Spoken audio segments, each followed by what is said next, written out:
They must have some pretty awesome lawyers, because Yeah, I don't know, I'm man. sure the cops are involved Yeah. at the breakup of a lot of these 'Cause- these full group pranks that he pulls, yeah. Like, could you imagine you as a Secret Service person walking around that building and then finding out that there was someone in the room that you didn't know about that just broke out?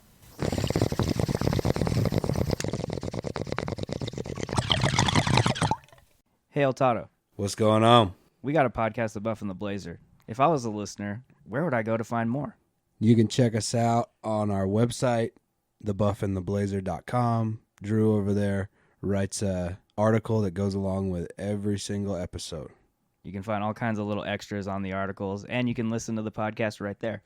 Also, you can subscribe wherever you get your podcasts. And, of course, we're on Twitter at Buff and Blazer. Follow us there. Get those clicks, people. The Buff and the Blazer.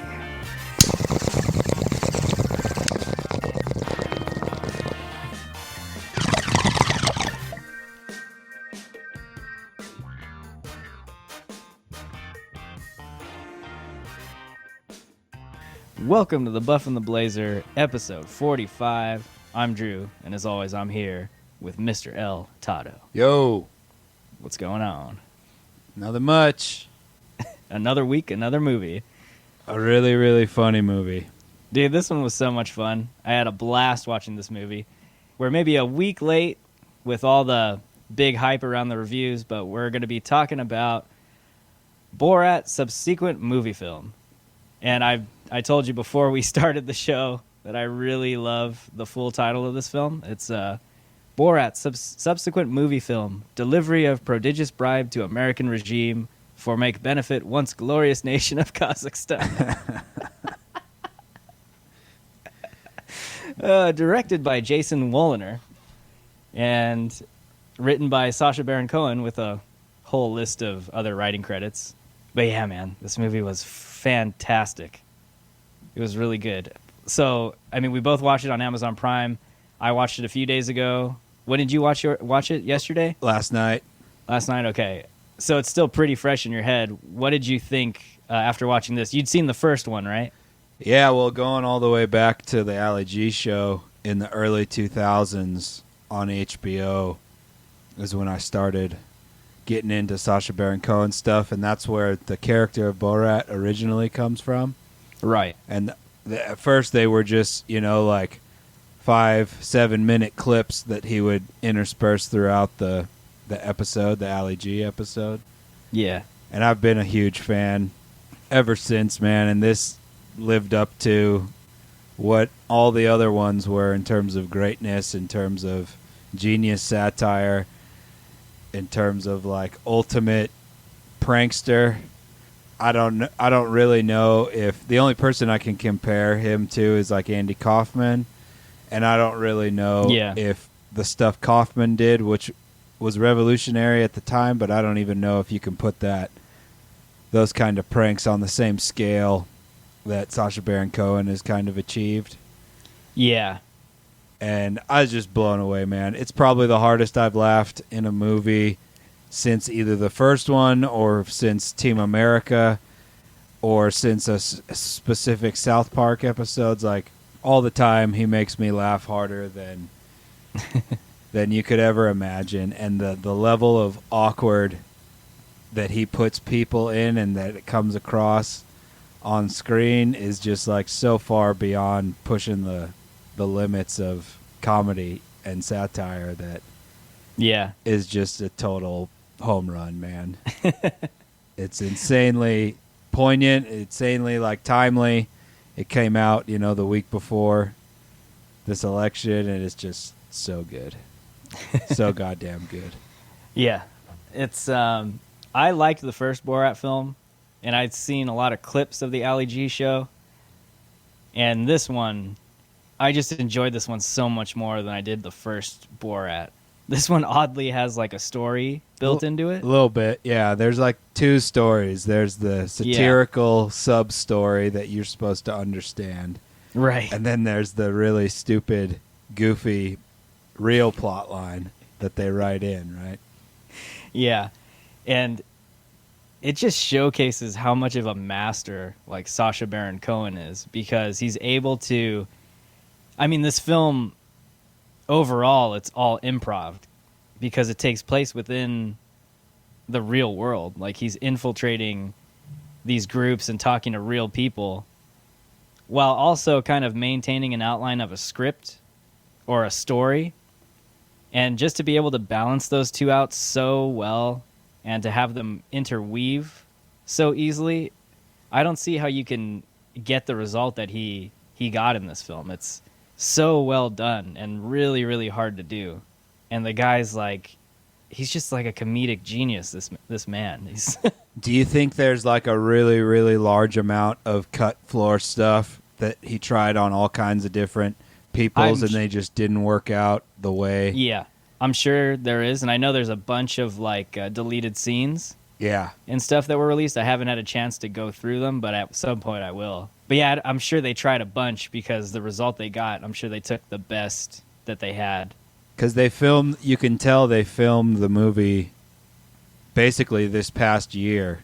Yeah. Fairly quickly, but from somewhere in probably late winter up until probably August, right? Because the kind of climax of the movie, I remember when all that came out on the old Twitter world and on Reddit and stuff. And I remember that was only a bunch... few months back. That was like in August. Yeah. Like the part where he's at the rally. Exactly. Up on stage. I remember hearing that. And that wasn't too long ago. So. And there's a big section of something that happened there that isn't in this movie at all. That came out on Twitter and stuff. Just that even showcases his genius even more. I'll bring that up later, though. I'll talk about it later. Okay, yeah. That's I want to hear about that. But overall, this film was like a joy to watch. It was so much fun. And what's kind of interesting about it is I felt like he's not so much trying to go out and expose anybody. Like, he's not trying to go out and make people look like they're morons or idiots. Like, he's just there. And he's just there interacting. And that's what I thought was kind of different and kind of cool. Is like, maybe if you're on the other side of the spectrum, you're kind of like, oh, this movie, he's just totally trying to expose us. But I never felt that way. I felt like he just had a camera rolling and he's being Borat. And people react however they're going to react to him. And that's what was so fun to me. It has kind of a weird, like, cheesy and stupid, like, sweet finish. Yeah. If that makes any sense. Yeah. And I don't know, I just wasn't expecting to like it as much as I did. Well, I knew it was going to be great just from a comedy standpoint. Yeah. Because I've just been such a fan. And he figured out basically, like, the ultimate hack of how to, like, expose people's, like, subconscious cultural relativism that's kind of hidden behind not wanting to be rude. And he basically figured out a long time ago, if somebody believes that you are from another country, then all of your preconceptions are kind of off the table because they want to make the present moment as least awkward as possible. And they don't want to come across as being like offended by his culture or something. But in doing that, he gets people to really go along with some pretty horrible things. Oh, man. Yeah, like when he's shopping for a cage for his daughter. Totally. I was like, oh, my God. Or the propane tanks, like how many it would take to... How many gypsies could he gas with one tank of propane? And the guy's like, oh, the guy's totally like thinking 20 gypsies, you're going to need the bigger tank. Oh, my God, yeah. It's incredible. And this is going to be a really hard one for me, like without just going, remember that part, remember this part. Yeah, I guess we don't want to give away too much because there's some pretty outrageous... It's not like it's giving away the plot or anything because it's really the subplot that's the where the messages lie that we can talk about. Right. But like the actual, there's just scenes that are catch you off guard as much as ones in the first one. Like so in the first one, when him and the I forget it the producer's name, but the the big fat guy in the first one. Right. When they have their naked chase through the conference at the hotel, there's scenes in this one that are that outrageous, but even worse. Like even more hardcore. And Right. we definitely don't want to give that stuff away. No, we'll avoid spoilers as much as we can. Let me ask you this, because you've seen a lot of Borat, it seems like. And you're familiar this with type this of character. comedy is like my whole world, you know? For sure. Were you surprised by anything in this film in terms of its story and where you end up at the end? Where you kind of did anything throw you for a loop where you were like, oh, I wasn't expecting that? Not really. Were you even expecting it to have a story at all? No, I guess the fact that there was a structured kind of story Yeah. that carried throughout the whole movie, I guess that kind of caught me off guard, because the show clips, there was never any context. It was just him going around getting people to be awkward and say horrible shit because they think he's foreign, you know? Yeah. And this one, there's all of that is still there. Like the satirical essence behind what he's doing is all still there. But Right. there is like this story. So I guess it did kind of catch me off guard a little bit that there is this kind of really cheesy arc and storyline. Yeah. I will say that, at least from what I remember from the first film, this one had way more of a plot than the first Borat film. Like, this one, I think, definitely had a clear-cut story structure and had an ABC like map in terms of where they wanted to end up. And I liked how, I guess, the point C of the story kept changing so much that it was able to push the improv aspect of the movie. So, like, when, you know, because first they're trying to deliver a gift to the Supreme Leader of the United States. Yeah, a chimp. And then, yeah, a chimp. That's a porn star in Kazakhstan. Yeah. Big Tony or whatever. Right. And then the objectives just keep changing and changing. But because of that, it allows sort of the improv moments that we see him interacting with the real world, those get to kind of naturally shift along with the plot changing.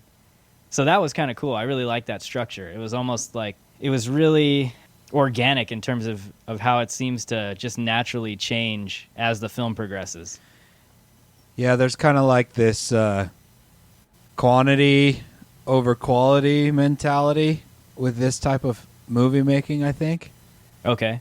Like the amount of things that they probably filmed enables them to weave the story after the fact. Right. Because you can tell that a lot of the story, you know, air quotes, storyline scenes between him and his daughter, Tutar. Yeah. You can tell that a lot of those were filmed maybe not close to in line with the real documentary or mockumentary kind of footage that they have. Yeah. And that kind of gets me to thinking like they just went out there and did like a bunch of shit and then kind of weaved the whole story into it afterwards and maybe let it kind of take its own path. Yeah. In terms of what he could get away with. Yeah, that's true. I mean, I'd be really curious to know what the writing process is for something like this. Like you said, I'm wondering if maybe they just go out and shoot a bunch of things. Yeah, and then they try and make it make sense after the fact. Yeah, yeah. Because I kind of get the sense that that's how they do it. Yeah, or maybe even like they have somewhat of like a really rough general outline of what they want to do, and then it's a mixture of both, like tweaking things here or there. But either way, like regardless of their methods, to pull something off like this and to have it be coherent in this way is really hard to do. Like for me anyways, as someone who was like once an aspiring filmmaker, comedy for me is like the hardest thing you can shoot. And this type of comedy, this is like next level. It's a different thing, you know. Yeah, it's a total beast, like really, really hard to tackle. It's like going for the amount of line pushing that South Park does, Yeah. but in real life. Right. And somehow getting your victims, I guess, or your the people that you're kind of getting them to work into it, Yeah. in exactly the way that it would happen in a South Park episode. Yeah. It is. Yeah, no, it's true. It's a different thing than just like a comedy movie. It's just totally different. Yeah, and the other thing too is like, I guess I can't think of a better word than expose when he's talking with these real life people, but it's almost like he's not exposing anything because that's who these people are. It's just like they're just being themselves to a broader audience. In some And, like, ways, yeah. Some of the stuff that he does, I do think people go along with, and Just because of that foreigner element. yeah, because of the foreign and like the weird kind of hospitality, foreign hospitality, Yeah. awkwardness kind of thing. Right. But exactly what you're saying is true too. It's on Yeah. it's on like both sides of the spectrum, Right. Oh man. Let me ask you this before we move on.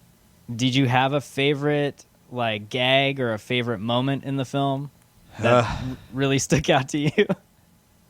I mean I'll just say the young kids ballroom cotillion Oh my god. type thing. That was so uncomfortable. And Like just the place he was at and the event he was at. I was like, what is this? yeah, like a manners type school thingy. Oh gosh. Yeah. But what they pull off there, like the fact that a lot of those people signed waivers, Yeah. that's what blows me away. Because I don't know if anybody is blurred out in that whole sequence. Right. No, I don't think so. And I that think they're all on that there. part of the movie, I was just like, oh my god, just oh my god, cringing, laughing hysterically. It's just so far beyond a South Park level of Yeah. madness, For sure. That part was nuts. And then I gotta say, Maria Bakalova, she blew me away more. I know what to expect from Sacha Baron Cohen, and he Okay. lives up to it. But like the stuff she pulls off Yeah. in that same kind of like social improv dynamic Uh-huh. is insane. She made me laugh really, really hard multiple times. And her like woman's conference thing at the end, like the Christian ladies conference or whatever, that she Yeah. like all those people signed off on waivers too. Like it blows, How do I get a blows copy? my mind, dude. How do we get a copy of that handbook that they had? Oh, That handbook is just, it's one of the best cinematic props ever created. Oh man. and I love that it had like the same essence as the old shows, like Yeah. the music and the really cheesy B-roll footage cuts and stuff. Right. I love it's just so good. Okay, because we're definitely going to talk about Maria Bakalova. But before we do, I'll just say probably some of my favorite moments, or one of my favorite moments in the whole film, was when he befriends the two gentlemen and ends up spending a night at their place, or camping out at their place. I like it for a couple reasons. One, because we were talking a little bit before we started. They are who you expect them to be in some ways, and they're not who you expect them to be in other ways. And like this film has a weird kind of anthropology underneath what's going on here. And I like that because it doesn't just paint some of these people as like black and white. There's a little bit more of a gray area that you wouldn't really so much be able to see unless you were there with them. And I understand that there is that element of the relativism because he's portraying this foreigner. And I guess I did question that too. I'm like, if this was any other American person, like, would they be down to just bring them home to like let them, camp out? Yeah, I don't know. Yeah, I'm not sure, but it's like they're their standard like cookie cutter right wing like responses and viewpoints on certain things like you expect, but then when they start actually talking about the coronavirus and the way they explain it to him and talk about it, I was just kind of like, oh, okay, this is something I didn't expect, like how they would perceive the virus. It's very much different from like how they're painted in the news and stuff, how people are painted on certain sides, that factionalism. Yeah, and I think it's just almost everything. All of it has to do with information flow and what information people are getting. Right. So yeah, I really appreciated that, and I thought it was really interesting and hilarious at the same time.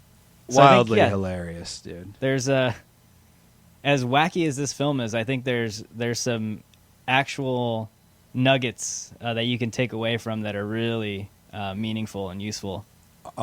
Both ways, bad too. Yeah. The bad side of that is also true. For sure, yeah. But yeah, let's move into some of this cast because, well, there's not a whole huge cast list, but like you mentioned, Maria Bakalova, she was fantastic. And the fact that they ended up with her was no coincidence or no happenstance situation. They went through like a rigorous casting process for her role. So like I forget what show Sacha Baron Cohen was on. I think it was, I can't remember. It was like the Late Late Show, I think. But anyways, it could have been Kimmel. But I guess they went through like 50 plus actresses for the role. Damn. And the number one thing they were looking for was how good are their improv chops. Yeah. And so what they did was they bring them in, and he would just sit down and they would improv scenes. Yeah, that's how I So imagine the only way you could really do it is to put them so he both in the room and let them go wild for a while. Right, so he would improv with them in the room. And then I guess step 2, they would have to be in character, and they would be dropped into a real-world setting, and they'd have to be able to interact in that setting and have people believe their character for a certain amount of time. Like, they had to be able to live in the role. Because that's where the hack lies. Right, It exactly. all lies in if somebody believes that you're foreign, you have broken that little wall Exactly. that we're talking about, you know? And Yeah. it's So genius, man. Yeah, so they were all like battle tested just to make sure that they had the chops, and they ended up with Maria Bakalova, and she is like, at times she steals the movie. Oh yeah, for sure. I agree with that 100%. Yeah. She could win some type of award for this performance. Oh my god, like I love any of the moments where she just goes postal on Borat and starts like going off. Yeah, so the language stuff when they're speaking. Yeah, do you know what they're speaking in? I have no idea if it's Yeah. they are speaking a language or if it's like a mishmash of a whole Yeah. bunch of foreign words. Right. But there is consistency to it, Yeah. you know? Uh-huh. So like if you're reading the subtitles, like sometimes they'll say the same thing a few times and the words are the same. Yeah. So it's kind of a hard nut to crack. I imagine it's like a highly because she's from Bulgaria, right? I think so, yeah. She probably speaks a slew of languages. Yeah. She's from Bulgaria. Yeah, maybe Yeah, it's just a mismatch of like different Eastern European vowels like sounds and stuff like that. Yeah, and maybe I don't know. Maybe he's throwing like Yiddish stuff in there. And it's so good though, and it's so entertaining. And even though you know that it's all rabble, you know, like you still believe them, right? Like they're still kind of believable. They just have this like really odd chemistry, and you totally buy into the fact that that's his daughter. Even though you know it's absolutely not, and Yeah. and you know that that's not even the main part of the movie. Right. So, I mean, she just absolutely steals the show. It's incredible.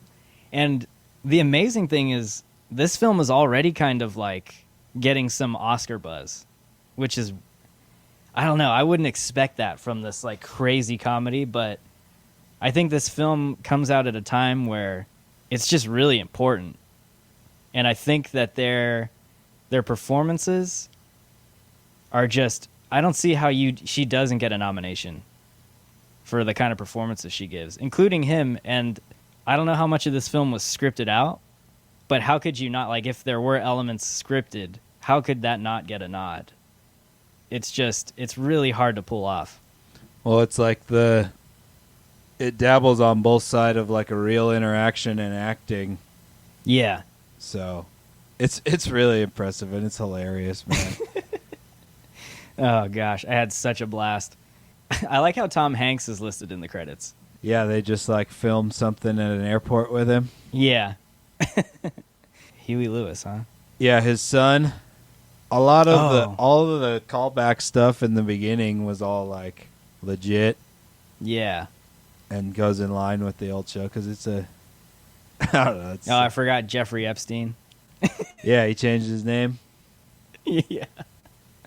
I mean, even some of the real life people in this movie are like, it's really weird. They're not performing.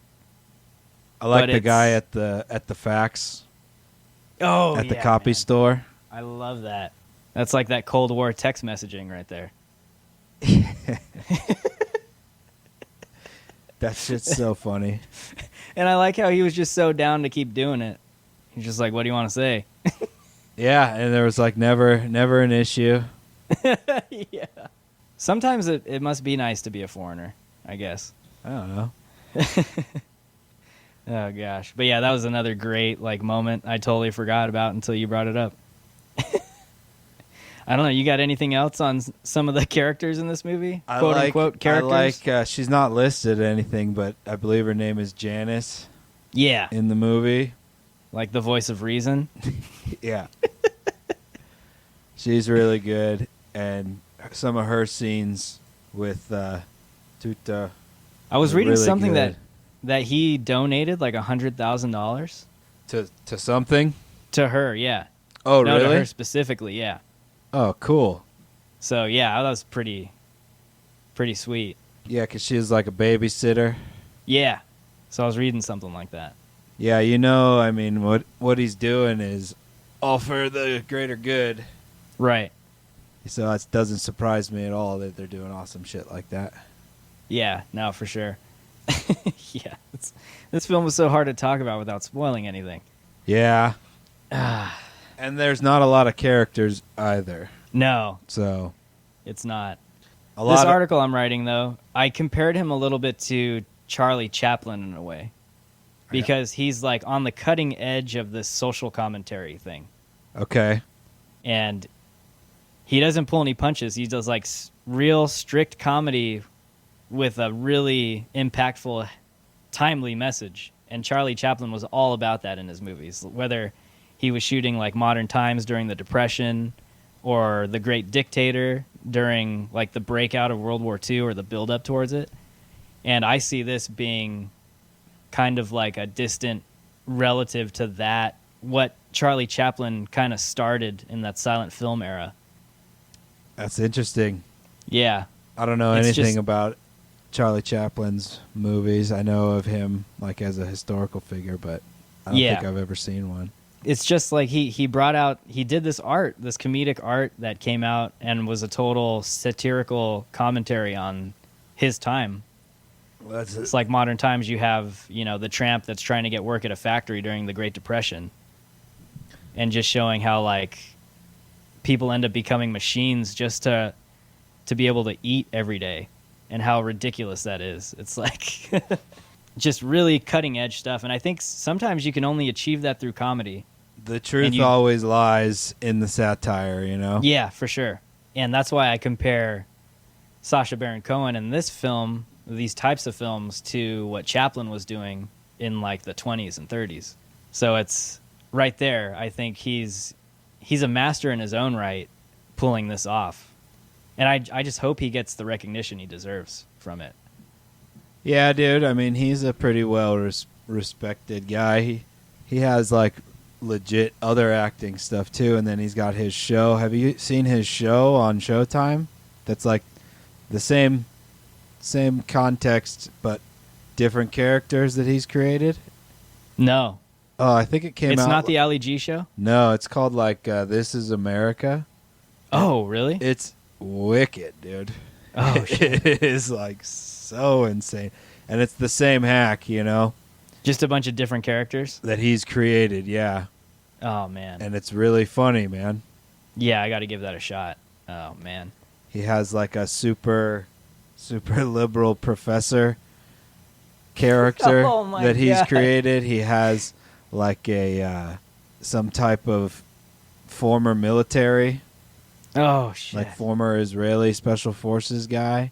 yeah. He has like a British prison guy who just got out of prison after being in prison for a really long time.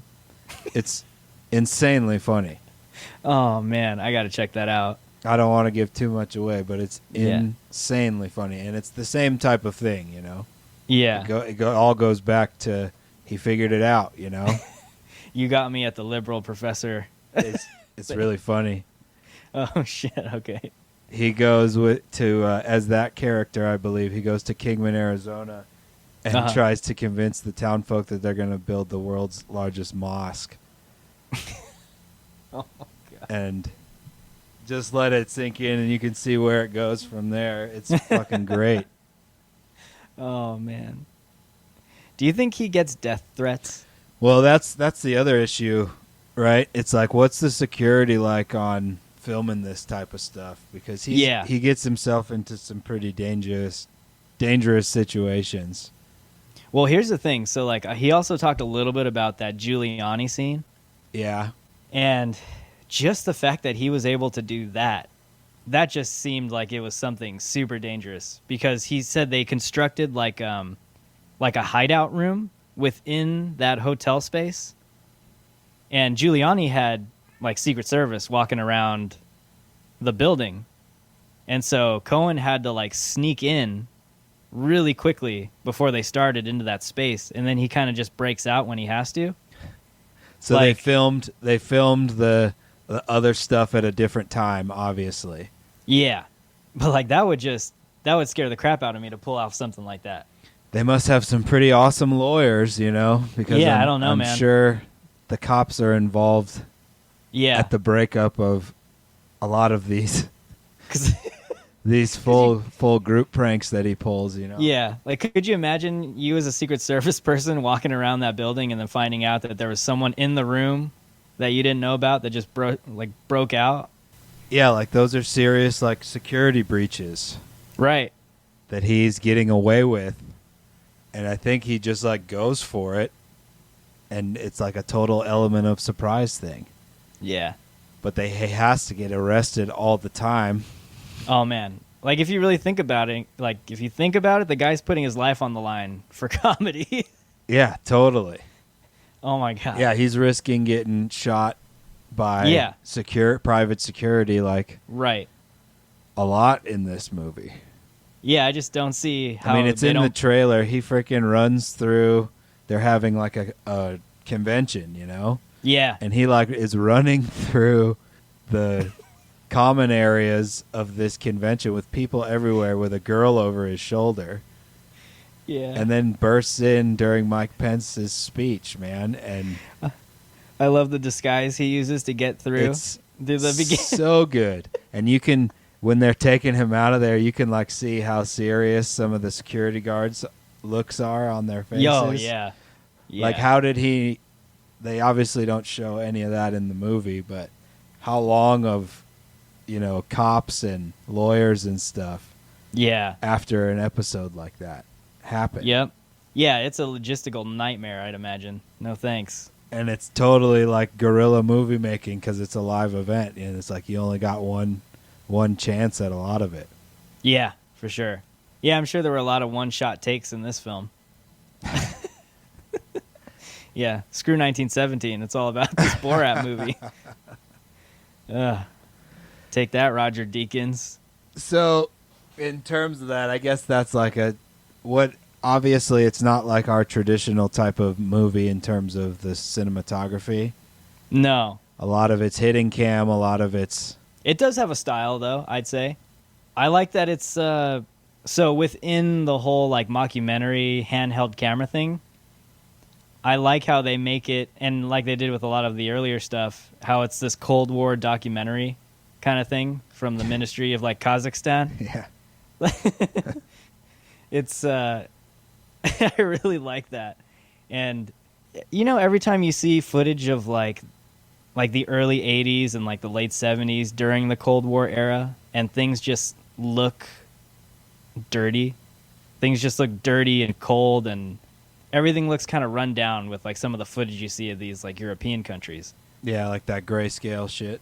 Yeah, for sure. I feel like they definitely play into that. And like Kazakhstan, the way they portray it, like it's still stuck within that Cold War era. Like in terms of, it's almost like Borat is a time capsule from that era, and he's like brought into the modern day. Like he doesn't belong. Well, that kind of gets at this entire other kind of side to the giant comedy puzzle that he's weaving. Yeah. Is he's like under the guise of these old world ways of thinking. Right. And that is the hack that makes people in the present day totally accept that those are the way he thinks. Right. You know? Yeah.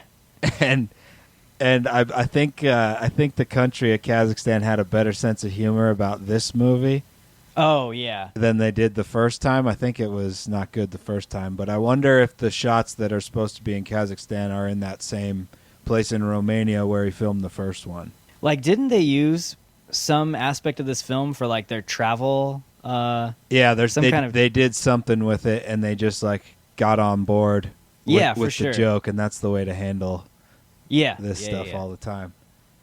Right. Because nobody knows a goddamn thing about Kazakhstan. It's crazy. It's like this giant mass Yeah. in the middle of Eurasia, and nobody knows anything about it. So that's why you can like get away with Yeah. basically any type of character that you cook up, you know? Yeah. So ridiculous. I know it's not a huge element of the film. Like, we're going through this like it's some narrative thing, but we're doing our best. It's not that type of movie, you know? No. It's a different thing. There's no score, but I love all of this like ethnic music they got going on. I love it. It's so awesome. It's got like that gypsy kind of polka Yeah, for sure. vibe, and it's hilarious, man. I love the music in the movie. Me too. It it just adds that layer of like authenticity to. Well, and that's like the callback too to the old original episodes. Yeah, on the Ali G show. Yeah, all the clips are. That's where all like where he really created the character. When they call all that back, that's like my favorite parts. Like the little clips of him driving. Yeah. And things like that, and it just has like the quick little 3-second clip of the music, and then it cuts to the next scene. Like I love that shit. Let me ask you, like in the show, where does a lot of the show take place? Like when he's Borat? All over the U.S. So it is still in the U.S. Yeah, and there isn't like a cohesive kind of message on the show because the show went on for a while. I think it was on for like 2 or 3 years. Yeah. And there would like every week there would be a few Ali G clips and like the show, and then there would be Bruno and Borat clips in every week. Yeah. And some weeks there might be more or less, but like they were always like maybe a 7-minute clip or something of that character. So it was much more like a comedy series type of show, and these were just like these little hacks that he was figuring out. Yeah, okay. So his character was meant to be like a fish out of water in America. Yeah, He's creating the situation, and on the show you can see where he's like basically, but he's always in character too, always back then. Yeah. But like just learning how to work in this weird space that he creates, it's a total fucking comedy hack. It's genius. Yeah, it's so good. This film, like, it's... I wonder if the Ali G show's on HBO Max. It probably should be.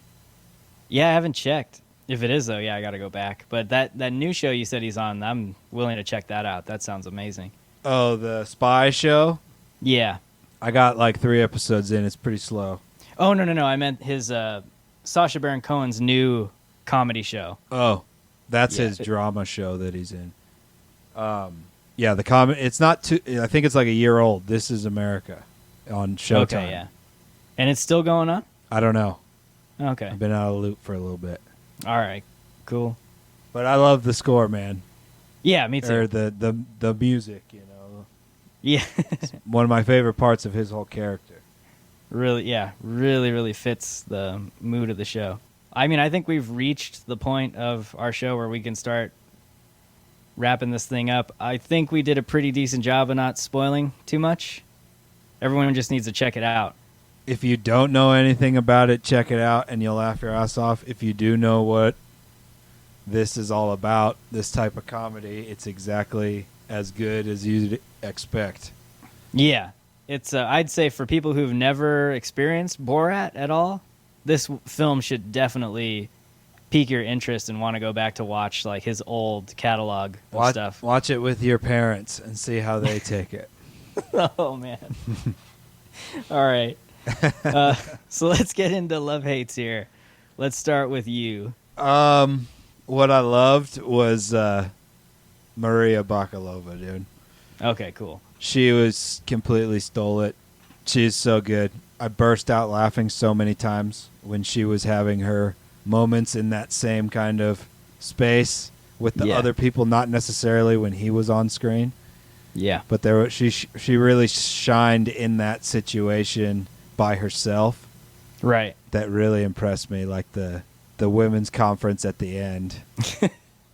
It stands out, and then the whole reporter Giuliani situation is just like, whew.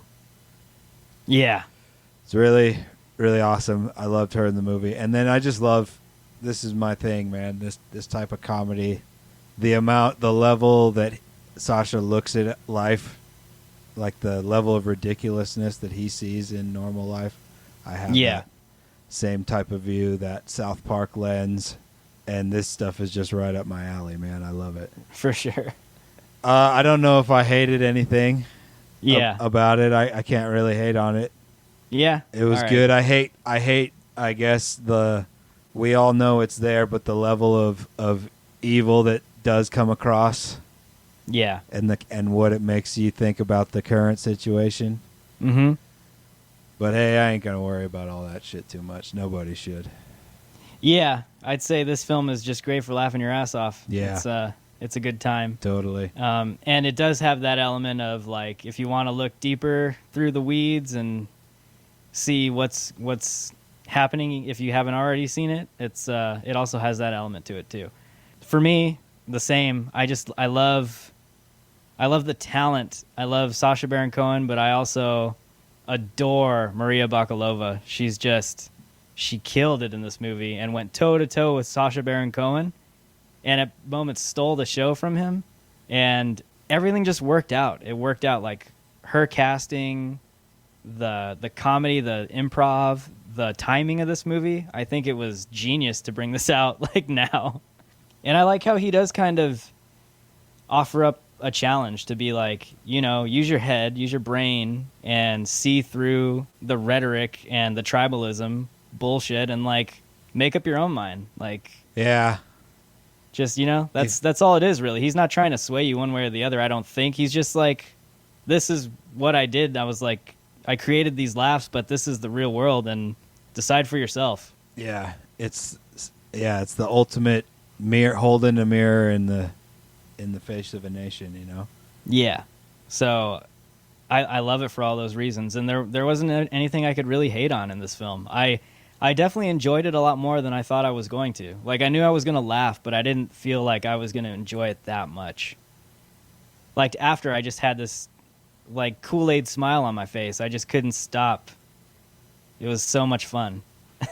Yeah, it made me laugh as hard as all the old stuff does, and there's really nothing else that anybody does that makes me laugh as hard as the stuff he pulls off. And right. am the most blown away by the shit that he pulls off. Yeah, for sure. All right, well, let's put a grade on this sucker. What do you got? It's really hard, but I'm fucking. This is my bag. This is the stuff I'm into. Yeah, I'm gonna give it a 5. Oh, okay. I'm really. Yeah, it's got to be a 5. It's too good. It's exactly what I expected, but way just as great as all the old stuff that I really cherish. Yeah. That he did back a couple, 15, 20 years ago. Right. I think it's that old. I think it was like at '03 and stuff because I was watching it early in college. But Gotcha. yeah, man, it's 5 bong loads. I laughed so Sweet. hard. I was like, moving, and face hurt, stomach hurt. I was laughing so hard, and I can't take anything away from it. Yeah. All right. Well, I'm gonna hold up a mirror, and I'm also giving it 5 buckets of popcorn. I'm trying really hard to poke a hole in this film, and there's nothing I didn't like about it. It's such solid satirical filmmaking. I like I said again, I wasn't expecting to enjoy it as much as I did. There's like a different level of like scoring things that satire can get to that nothing else can come close to, in my opinion. No, I think you're absolutely right. I guess if you had to like nitpick, you could say the cinematography isn't like worth a full star, but then you also have to, like, in my opinion, give them that star back because they're occupying this other type of film world. Well, that and the other thing dabbles you on could both say, sides of reality and right, a story, you know? what you can definitely say is they go for a documentary news reporting style of cinematography, and it's very much stylized to fit that. And on top of the fact that they have, like you said, no choice to do it that way, but to do it that way. So I can't knock them for that. It's really hard. And it's like, what are you going to give them, short points on story? Because there's 2, right? Right. So they're hitting the nail on the head with the sub story and the overall message. And then the main story is cheesy and perfectly in line with him as a character. It's going almost back like to the stuff he's done in the past. Yeah. Like just the fact that it even has some semblance of a story is a win. And it doesn't have to, and it's still that good, right? Yeah. The whole movie could have absolutely none of the main story and still be that good and make you laugh that hard. Right. But the fact that they throw it in there and then it's like, oh, it's actually pretty good. Right. That it's in there. So For sure. Yeah. And so, okay, so let's join the 5 club, dude. Yeah, it's in the 5 for 5 club. So would you recommend the film, and who would you recommend the film to? Everybody except kids. It's not really for kids. I don't think so. Anybody who's, even if you watch it and it completely shocks you and disgusts you, yeah, it's still good that you watched Yeah. it for the other Right. things. But yeah, kids don't need to see the political stuff on top of like the adult things that are in the movie. Yeah. No, it's what else can you say about this movie, man? It's I'll just say, I want to say, going back to like the old, one of the scenes that we talked about that we don't want to give away, and I'm not going to give anything away. yeah. But the cotillion school, charm schools thing, like the dance that they perform, Oh my gosh. has like this old world kind of, like in the same way that the journal, like the fatherly journal has like this callback to like what you were saying, like these Cold War and like these just really old timey ways of thinking. Yeah. The dance that they perform like kind of fits if you did believe like that was something that someone celebrated in a culture, which isn't out of the question at all.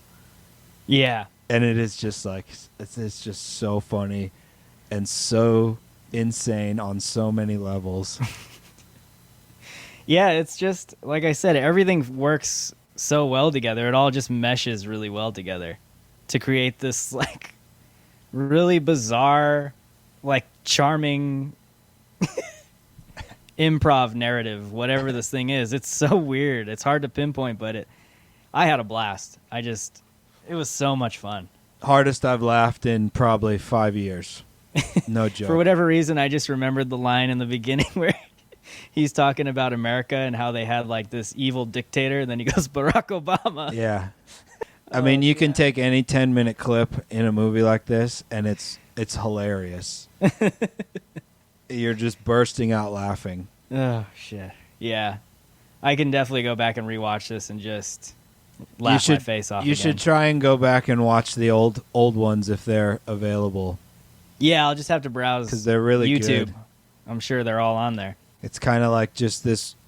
There's like this weird little improv zone that certain shows have gotten to, like Reno 911. I think was a show that had kind of hit the nail on the head with like this improv little zone that you can get into that he's kind of like mastered. Right. And it's just so good to watch. There's nothing like it. Yeah. The ability to stay in character is just, it's insanely impressive. Well, yeah, my hat's off to him. He pulled off what I would say on the start to be like impossible. Well, just think of how big of a success the first one is, and they even play that up in this movie, how he can't be Borat and go anywhere. Yeah. Because everybody knows who he is. They even have his costume in the freaking Halloween Well, yeah, store. even that, like they're able to weave into the plot. And they still pulled it off. Right. So that's like a great example of just how genius this all is, to be able to work that character into this somehow narrative. It's insane. It's so well done. And of course, if he's walking down the street as Borat, people are going to bum rush him.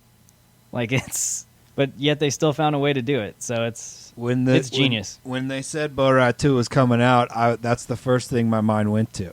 I was like, well, shit, how did he pull it off?